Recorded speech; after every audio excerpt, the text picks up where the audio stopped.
Don't I have any rights in this house? Oh. I just opened the window. Well, sorry, Grandpa, but you let out all our musty air. Loved by many, The Munsters is undoubtedly one of the most iconic shows of all time. But beware its eerie secrets. From chaotic wardrobes to a stolen script, here are 20 shocking truths you never knew about the Munsters that'll send chills down your spine. Wonderful! Now we can go up and discuss the deal. Number 20. Beverly Owen hated being on the show.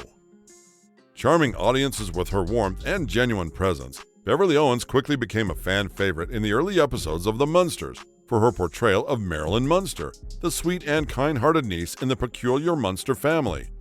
But despite her initial success, Owens' time on the show was fraught with personal challenges. Behind the scenes, she struggled with homesickness, and no, not in the traditional sense.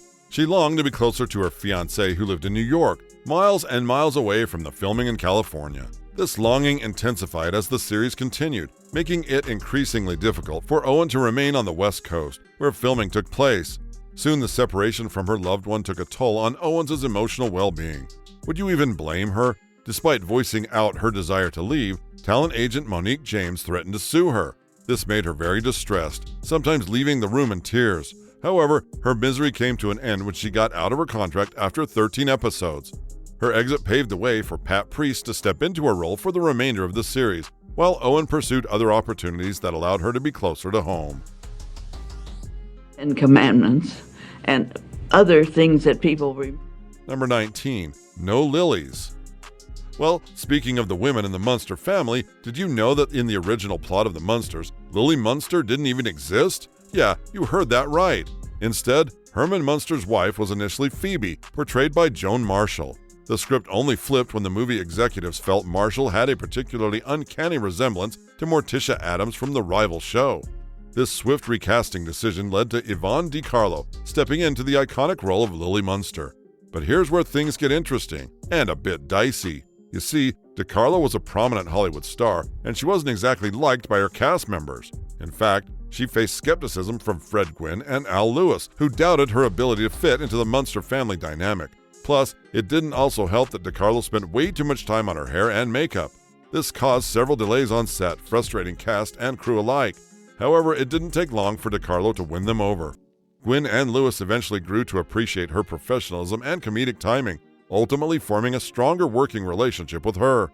It may sound like a reach, but personally, I think that Yvonne DiCarlo's introduction as Lily Munster marked a significant turning point for the show. Without her, the Munsters may have never become the beloved classic we all know and love, despite its unconventional characters and storyline. Number 18. Eddie's recast. Like mother, like son. They say the apple doesn't fall far from the tree, but in the case of Lily and Eddie Munster, the casting certainly did. Yep, it sure seems like recasting seemed to be a common theme in the Munster family saga. While Yvonne DiCarlo was famously recast as Lily after the pilot, her on-screen son Eddie also saw a change in actors. In the original pilot episode, Eddie Munster was portrayed by Happy Durman. However, executives felt Durman's portrayal leaned too heavily into the wolf aspect of Eddie's character. When the series was greenlit, Butch Patrick took over the role, bringing his own charm to the half-wolf, half-human Munster child. In any case, despite the initial switch, Butch Patrick's portrayal of Eddie Munster's character remained a fan favorite throughout the show's original run and beyond. The story doesn't quite end there, though. Remember the 80s film revival? Well, ironically, while other cast members returned, Eddie Munster was again recast, this time with Casey Martell stepping into the role. Personally, I think all the actors did a good job portraying their film characters. Which of them was your favorite, though? Do tell us in the comments below. Number 17. No foul play. Since the beginning of the Munsters and the Addams Family runs on television, never-ending comparisons have been drawn between the pair, and it's pretty easy to see why. To start with, both shows depict the misadventures of an eccentric, loving family that never adheres to the rules, and interestingly enough, they premiered within a week of each other in 1964.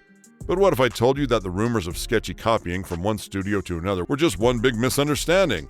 Yeah, while both shows share thematic similarities, eccentric families living outside societal norms, their development was largely coincidental, or at least not in the way most think. You see, CBS's The Munsters, with its parody of Universal Studios' classic monster movies, began pre-production before ABC's The Addams Family. And the idea of a sitcom centered around a spooky yet comedic family dynamic had already been brewing independently on both networks. It's also worth mentioning that, script-wise, neither network was even aware of what the other was doing. The release dates were only so close because ABC intentionally fast-tracked their TV show based on Charles Addams' costume as to not let CBS have an unopposed opportunity to take over the gap in the market. Already knew about it? Well then, I'm absolutely certain you never saw this one. Number 16. The Munsters' unusual connection with Leave It to Beaver. Did you know that the Munsters not only had family similarities with the Addams Family, but also another iconic TV show? While the Addams Family grabbed attention with its eerie charm, the Munsters found its own niche by offering a hilariously monstrous twist on the typical American sitcom Leave It to Beaver.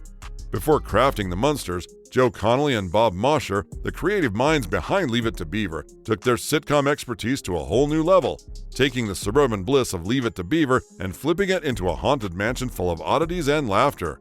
Thus birthed the Munsters, a playful parody of spooky proportions. Call it a parody if you will. Interestingly, both shows were filmed on the same Universal's picture lot, and if you were an eagle-eyed viewer, then you might have spotted the Munsters' iconic house making cameo appearances in Leave It to Beaver.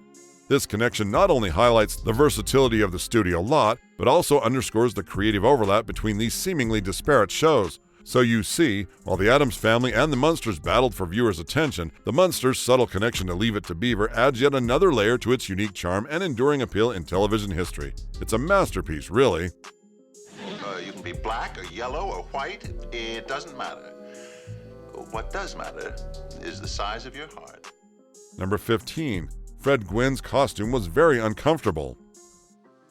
Herman Munster, the lovable patriarch of the Munsters, whose towering presence and endearing clumsiness won the hearts of viewers everywhere. But while he undoubtedly made a mark on viewers, did you know that behind the scenes, Fred Gwyn probably hated every minute of being on the show? And no, his case wasn't quite like Beverly Owen's homesickness. You see, Gwyn's iconic Frankenstein costume, while a masterpiece of makeup and design, was a literal nightmare to wear. Imagine having to walk around in a costume that had 4-inch soles on asphalt pavers' boots.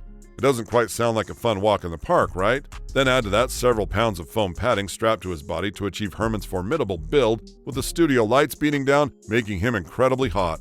In fact, Gwyn shed 10 pounds in the first season alone from all the sweating. To help him cope, the crew had to improvise by using an air compressor to blow cold air into his costume between takes. This makeshift solution aimed to keep the actor cool, but despite lemonade breaks for hydration, Gwyn still endured back pain due to the weight and strain of the costume. So you see, always remember to put some respect in Gwyn's name. He went through extreme lengths and endured an insane amount of discomfort to bring Herman Munster to life on screen. Number 14. CBS changed the Munsters to feature the Universal Monsters. Say what you want about CBS, but the studio certainly knew how to capitalize on nostalgia and iconic characters. As the show was being developed, one of the studio's directives was to incorporate characters that included monsters owned by Universal Studios. Basically, it was a typical nuclear family sitcom, except with Frankenstein's mother as the father and Dragula as the father-in-law. It was a bold move, but one that perfectly aligned with CBS's strategy to leverage the enduring popularity of Universal's classic horror films. Since the 1950s, the studio has been airing these beloved monster movies on television, building a dedicated fan base. The end result? By incorporating characters like Frankenstein's monster and Dracula into a sitcom, CBS ended up attracting both fans of the original films and new audiences who were all but intrigued by the novel twist. Now, from a practical standpoint, this approach has undoubtedly streamlined production. You see, the CBS studio could reuse props and costumes from Universal's extensive archives, ensuring authenticity and cutting costs, the latter of which studios definitely appreciate. Moreover, the integration of these recognizable characters made it easier to develop merchandise, further monetizing the show's popularity. In the end, it became a win-win situation for all parties involved. Ingredient. A woman's tears.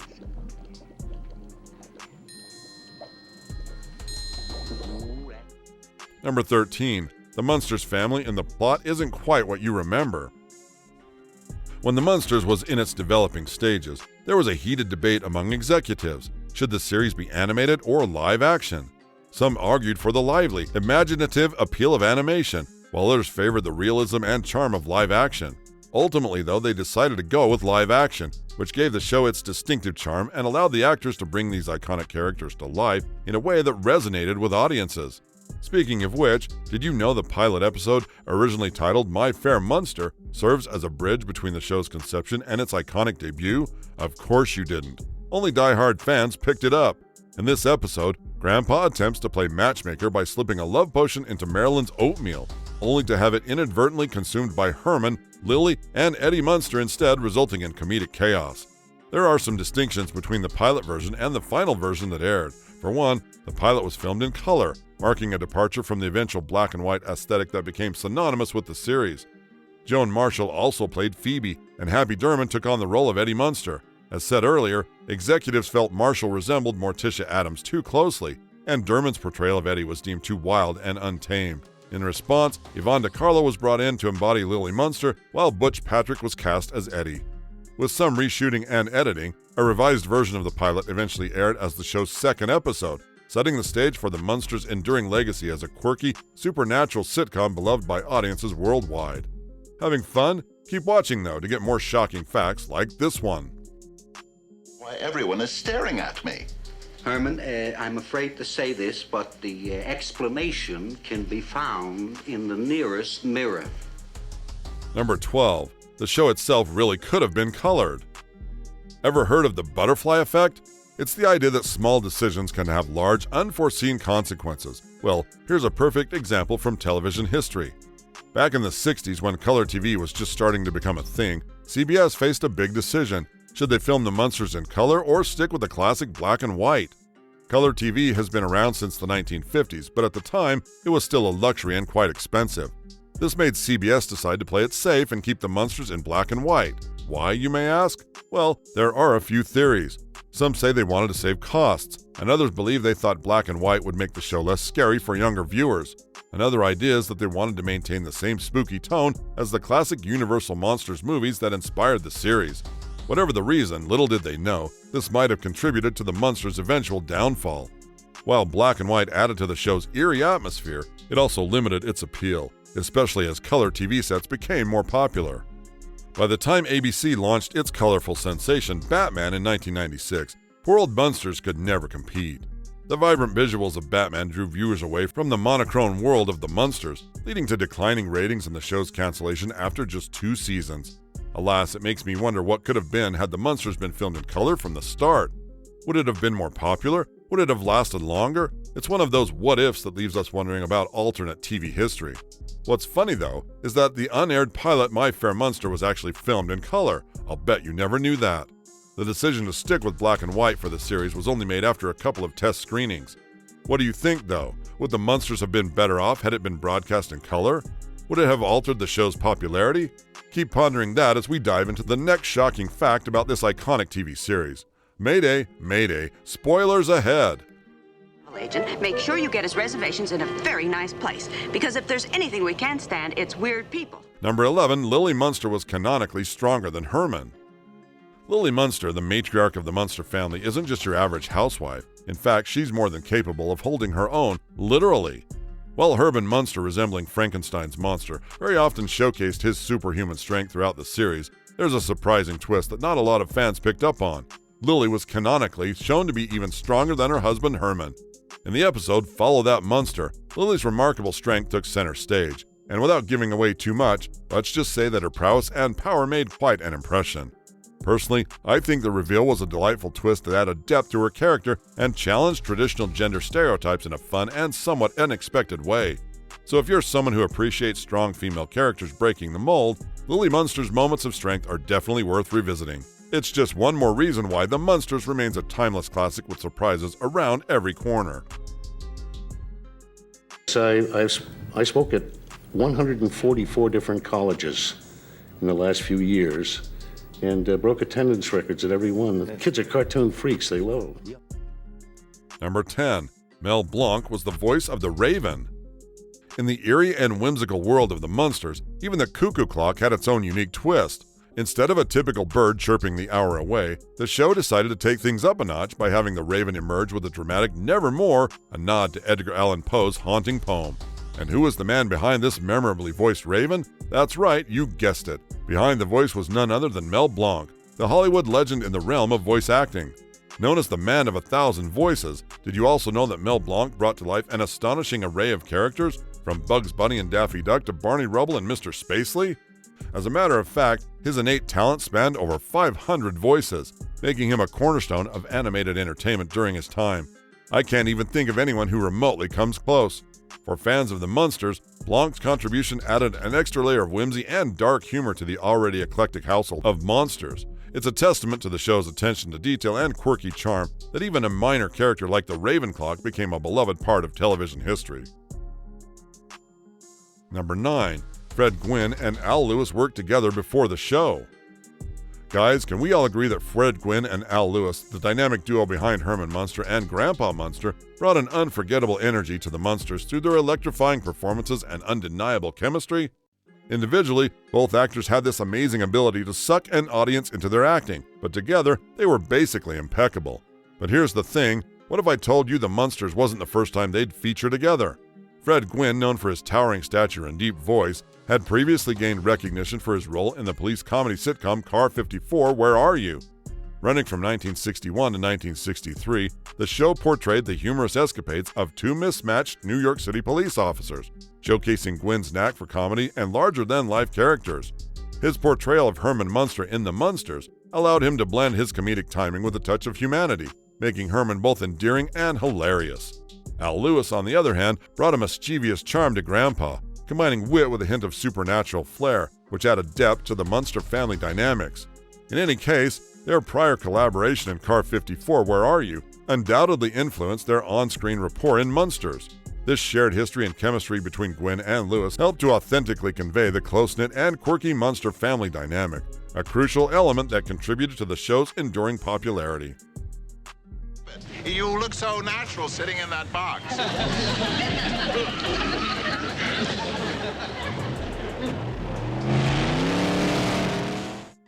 Number 8. The sneaky story behind the building of Dragula. Despite having a minor role, Dragula, a macabre masterpiece on wheels, became an instant hit among fans of the Munster films. This ghoulish car, designed by project engineer George Barris, captured imaginations with its eerie charm and unconventional design.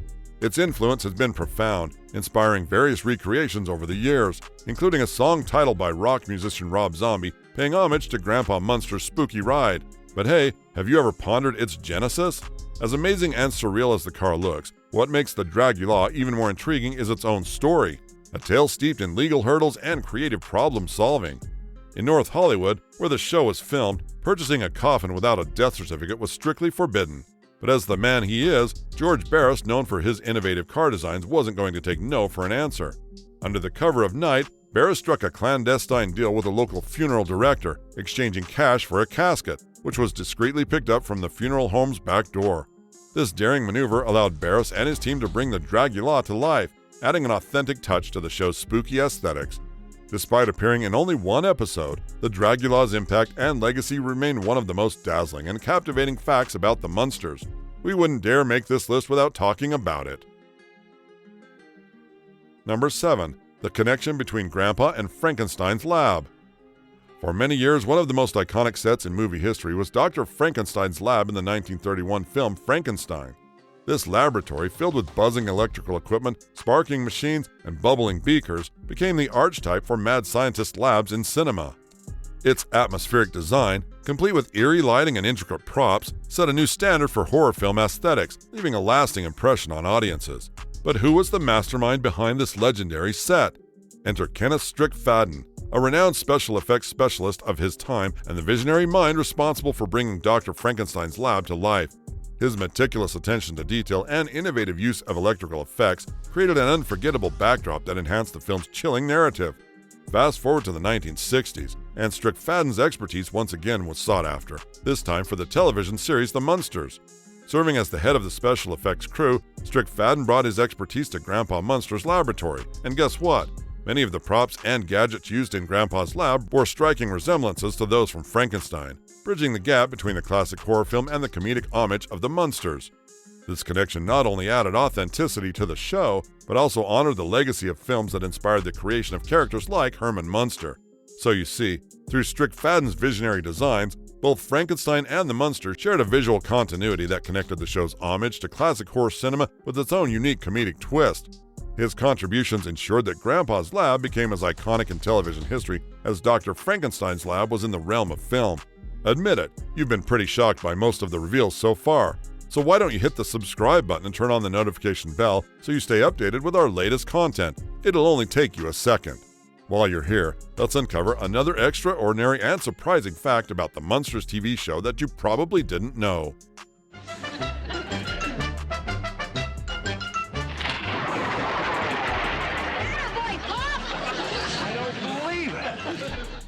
Number 6.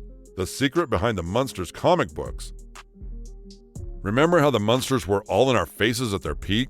I'm certainly not complaining though. In the wake of its television success, the show quickly became a national sensation, captivating audiences with its quirky blend of humor and horror, and it didn't stop there.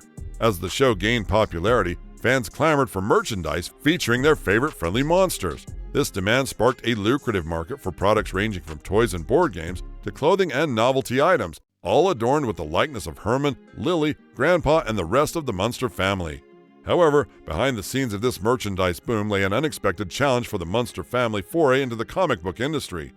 The Comics Code Authority, established in the 1950s to regulate content in comic books, imposed strict guidelines that included a ban on depicting vampires, indirectly posing a significant hurdle for the Munsters, given Grandpa Munster's obvious vampire identity.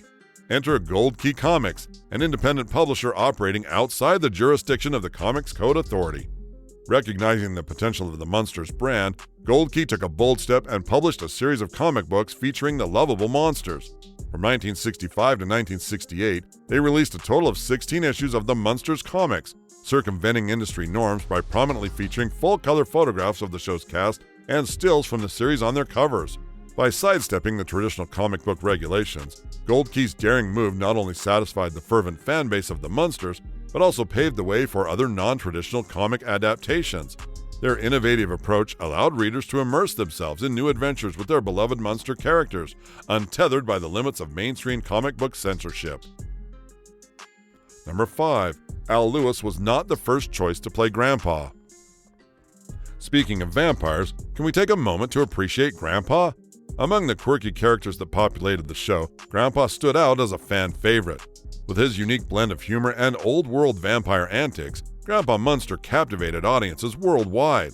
His character added a delightful layer of supernatural charm to the show, making him an essential part of its enduring appeal.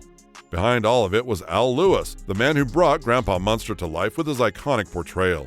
His comedic timing and theatrical flair not only endeared him to audiences, but also solidified Grandpa Munster as a beloved character in television history. However, what if I told you that we were so close to missing out on Lewis's masterpiece? You see, before Al Lewis was cast as Grandpa Munster, the role went through several considerations, and he wasn't the first choice for the character. The creators of the show preferred Burt Lahr, who was already famous for his role as the Cowardly Lion in The Wizard of Oz, as their ideal candidate for Grandpa Munster. However, for reasons that remain somewhat ambiguous in historical records, Burt Lahr declined the role of Grandpa Munster. This shocking decision paved the way for Al Lewis to audition for the role, and well, the rest is history. 4, you tell me what you want to tell me. No, dear. You let me go first, because what I have to say will save our marriage. Lily. Number 4. Lily Munster was older than Grandpa. They say vampires can live forever, but have you ever seen one older than her grandfather? Well, enter the Munsters, the eerie TV show where there's always more than meets the eye. Throughout the show's run, Al Lewis brought Grandpa Munster to life, playing an elderly vampire who fondly reminisced about the good old days.